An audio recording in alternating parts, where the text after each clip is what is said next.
हैं और लगातार हम जो है सड़कों पर हैं इस पंजीकरण को वापस मांग करने के लिए।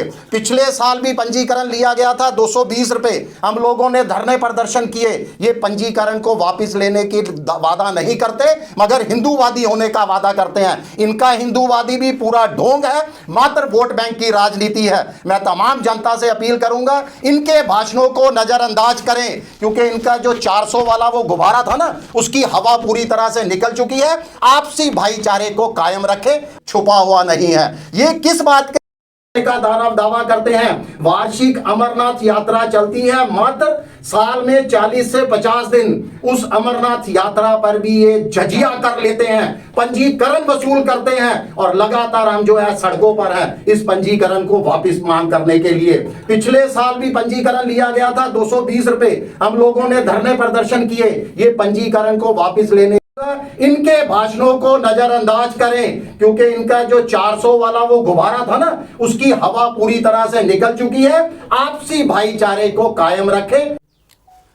जी, मीडिया की डिफरेंट ऑर्गेनाइजेशन से रिप्रेजेंटेटिव जो यहाँ पे आए उनका हम स्वागत करते हैं। आज की जो हंगामी प्रेस कॉन्फ्रेंस है, इसका मकसद जो है, परसों इतवार के रोज राजस्थान में भारत के वजीर आजम ने एक ऐसा बयान दे दिया जिसने पूरे मुल्क में इस वक्त आग लगा दी है। मुख्तसरन यह कि 20 करोड़ आबादी जो है उनको उन्होंने घुसपैठिए कहा है, उनके लिए उन्होंने ऐसे ऐसे शब्द इस्तेमाल किए हैं और यह कहा कि कांग्रेस अगर इक्तदार में आई, कांग्रेस अगर पावर में आई, वो तमाम दौलत जो है यहाँ की अक्सरियती आबादी के, उनका सोना चांदी लैंड प्रॉपर्टीज छीन कर मुसलमानों में बांटी जाएगी और मुसलमान ज्यादा बच्चे पैदा करते हैं। बल्कि यहाँ नहीं वो रुके, उन्होंने कहा कि मैं अपनी माताओं को और बहनों को कहना चाहता हूँ, जो हमारी बहू बेटियां, उनका मंगलसूत्र तक छीन दिया जाएगा, वो भी सेफ नहीं है। फिर आगे उन्हें सवाल किया, क्या तुम ये चाहती हो कि तुम्हारा मंगलसूत्र छिने? तो इस तरह का इस वक्त एक पूरा हंगामा भरपा है और ये बेस है उस मैनिफेस्टो पे जो कांग्रेस ने एक मैनिफेस्टो प्रॉपर्टीज की इक्वल डिस्ट्रीब्यूशन के लिए उन्होंने कहा था कि हम एक सर्वे करते हैं जो अनइक्वल प्रॉपर्टीज है, जो लोग गरीब है ज्यादा, उनका ख्याल रखते हुए एक सोशलिस्ट एजेंडे के तहत। और उन्हीं उसी वक्त जो है प्राइम मिनिस्टर नरेंद्र मोदी ने यह कहा था कि इसमें हमें मुस्लिम लीग की बू आती है, ऐसा लगता है कि ये मोहम्मद अली जना के दस्तखत हो रखे हैं। और सवाल ये पैदा होता है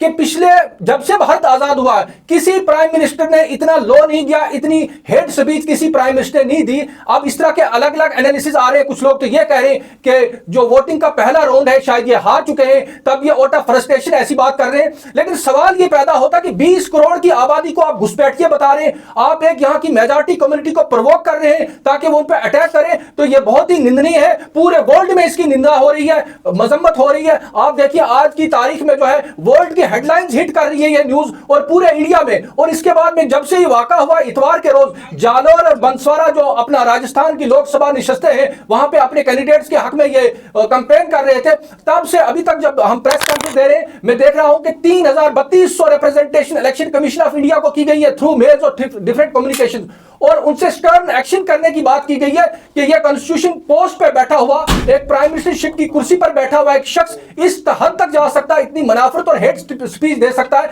तो इलेक्शन कमीशन ऑफ इंडिया से यह कहा गया है कि आप स्टर्न नोटिस लें, क्योंकि आपने शपथ ली है कॉन्स्टिट्यूशन ऑफ इंडिया की, कॉन्स्टिट्यूशन ऑफ इंडिया की फ्लैग्रेंट वायलेशंस हो रही हैं। तो लिहाजा हम भी यहाँ पे जम्मू कश्मीर की आवाम से, हमारे साथ डिफरेंट धर्मों के लोग बैठे हैं, हम भी इस बात की सख्त मजम्मत करते हैं। और प्राइम मिनिस्टर नरेंद्र मोदी जो बीजेपी के स्टार कैंपेनर हैं, उन्होंने जिस तरीके से हेट स्पीच दी है इसका कड़ा संज्ञान लेकर इलेक्शन कमीशन को इसकी कार्रवाई करनी चाहिए। मेरे साथ बाकी लोग हैं वो भी बात करेंगे। जी देखिए, जैसा कि ऑलरेडी बता चुके हैं, मेरा नाम सफीर चौधरी।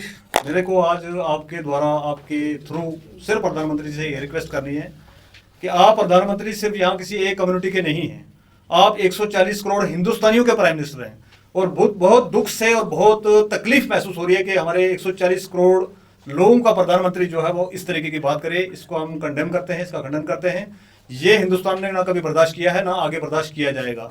एक तरफ से शिवसेना का एक 60 साल पुराना स्लोगन जब वो किया जाता है, वो स्लोगन उन्होंने अपने इलेक्शन रैलीज में दिया तो उनको नोटिस सर्व हो जाता है। और दूसरी तरफ खुले आम इलेक्शन कमीशन ऑफ इंडिया के जितने भी रूल्स रेगुलेशन है उन सबकी धज्जियां उड़ा रहे हैं यहाँ के सिटिंग प्राइम मिनिस्टर, और उसके ऊपर बिल्कुल मौन बन के जो है इलेक्शन कमीशन ऑफ इंडिया बैठा हुआ है। हम आपकी विश्वास से इलेक्शन कमीशन ऑफ इंडिया से कहना चाहेंगे कि पपट बन के काम ना किया जाए। आप पर डिपेंड करता है कि जो हम कहते हैं मदर ऑफ डेमोक्रेसी, तो मदर ऑफ डेमोक्रेसी को प्रोटेक्ट करना जो सबसे पहला किसी का अगर कोई काम बनता है वो इलेक्शन कमीशन ऑफ इंडिया का है, जो कि वो अपना काम नहीं कर रहा है। एक तरफ आप एक स्लोगन के लिए भी नोटिस भेज सकते हैं और दूसरी तरफ आप इतना सारा कुछ 45 मिनट का भाषण है मोदी जी का, उस पूरे भाषण को सुनने के बाद भी, इतनी सारी पटिशंस फाइल होने के बाद, इतनी सारी एप्लीकेशंस मूव होने के बाद भी कोई एक्शन नहीं हो रहा है। ये जो है निंदनीय है, और ये जो चीज़ है ये हमें लग रहा है कि भाई हिंदुस्तान को कहीं और ही किसी तरफ लेके जाया जा रहा है। सबसे पहले तो ऑल पार्टी जितनी भी हैं इंडिया अलायंस की, वो मोदी जी जो हमारे आदरणीय प्राइम मिनिस्टर ऑफ इंडिया हैं, और बहुत बड़ी कंट्री है ये, डेमोक्रेटिक कंट्री वर्ल्ड में जानी हुई, उसके चुने हुए प्राइम मिनिस्टर जिनको मैंडेट मिला है, और मैंडेट सिर्फ हिंदुओं ने नहीं दिया उनको मैंडेट, उनको सारी जातियों ने, सभी धर्म के लोगों ने मैंडेट देके जिताया है।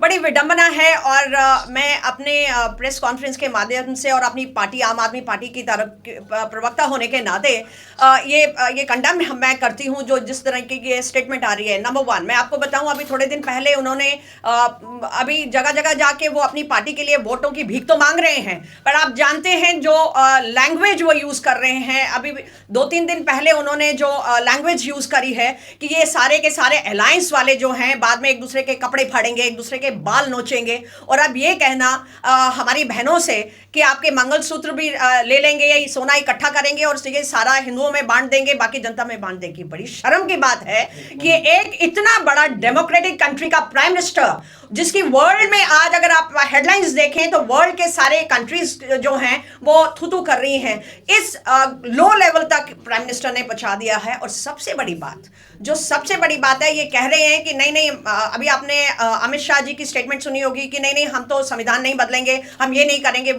मैं जानती हूं कि प्रावधान जो है संविधान में वो बहुत सख्त है, आप सारा का सारा संविधान एकदम नहीं बदल सकते, लेकिन इनके जो अपने मिनिस्टर्स हैं, जिन्होंने ये स्टार मिनिस्टर्स हैं, जिन्होंने ये स्टेटमेंट दी है कि बहुत बड़ा काम होने जा रहा है, अगर आप मैंडेट में हम आते हैं, हम संविधान बदल देंगे। फिर प्राइम मिनिस्टर जी की एक स्टेटमेंट मैं सुनती हूं जिसमें वो ये बोलते हैं कि मैं जो संविधान को मानता हूं वो गीता का संविधान है, गीता को मानता हूं, मैं कुरान को मानता हूं, मैं बाइबल को मानता हूं। तो फिर मोदी जी, मैं आपसे ये पूछना चाहती हूं अपनी पार्टी की तरफ से कि जो डॉक्टर भीमराव अंबेडकर ने और बाकी की टीम ने जो मिलकर इस देश की संविधान को बनाया, जिसमें हर जाति और खासकर निम्न जातियों को जो पावर्स दिए हैं, जो उनके राइट्स को स्टोर करके रखा है, तो क्या कहना चाहते हैं कि वो बेवकूफ लोग थे जिन्होंने इसको संविधान को बनाया और पूरे देश को एक डेमोक्रेटिक सेक्युलर कंट्री बनाया? आप जिस तरीके की स्टेटमेंट देते हैं ये बहुत ही निंदनीय है, बहुत ही घटिया सोच है आपकी। और आप तो जो हैं वो हैं, लेकिन आपके माध्यम से, मीडिया के माध्यम से ये मैं आगाह करना चाहती हूँ, इवन आप prime minister of the country हैं, आप अपनी वाणी और करते आए हैं, करते रवांगे। और जब तक मैं एक साफ नजरिए नाल एक गल दस देना, और जिहड़ा इलेक्शन कमिश्नर बैठे दा वो मोदी साहब की झोली 'च बैठे दा, क्योंकि सारिया पार्टियां जाके ते अपने अपने नोटिस देते पे, उन्होंने ऊपर कोई विचार नहीं, कोई कुछ नहीं है। लेकिन दूसरी अपोजिशन किसी पार्टी का नोटिस चल जाता उसके ऊपर फौरी तौर के ऊपर कार्रवाई होती है। इसलिए ये लगता है कि हिंदुस्तान का जिहड़ा संविधान है उन्होंने मनने वास्ते बीजेपी तैयार नहीं, और बीजेपी के नाल जिहड़े भी एडमिनिस्ट्रेशन के लोग बैठे हैं वो भी मनने वास्ते तैयार नहीं हैं। एको ही मोदी साहब के इशारे ऊपर सब कुछ चल रहा जिहड़ा कि ना बर्दाश्त काबिल है। मैं इहो ही आखांगा कि जिहड़ा भी असीं इत्थे अज बैठे हैं सारे भरा इकट्ठे होके, वो इसी वास्ते बैठे हैं कि जो आने वाला समा हिंदुस्तान दे विच बड़ा खतरनाक होएगा जे असीं अज अपने आप नूं ना संभाल सके। साडे बच्चों का भविष्य खराब हो जाएगा, हमारे साडे हिंदुस्तान का भविष्य सारा खराब हो जाएगा। अपने भविष्य नूं बचाउण वास्ते और बाबा साहब अंबेडकर का संविधान जिहड़ा दिता है उन्होंने बचाउण वास्ते सानूं लोकां नूं इस वारी इन्हां सियासतां तों उठ के मानता की सियासत दे विच आके वोट करना चाहिए, और इहो जिहियां गंदे जिहड़े लोग इन्हां नूं कढ के सरकार चों बाहर सुट्टना चाहिए।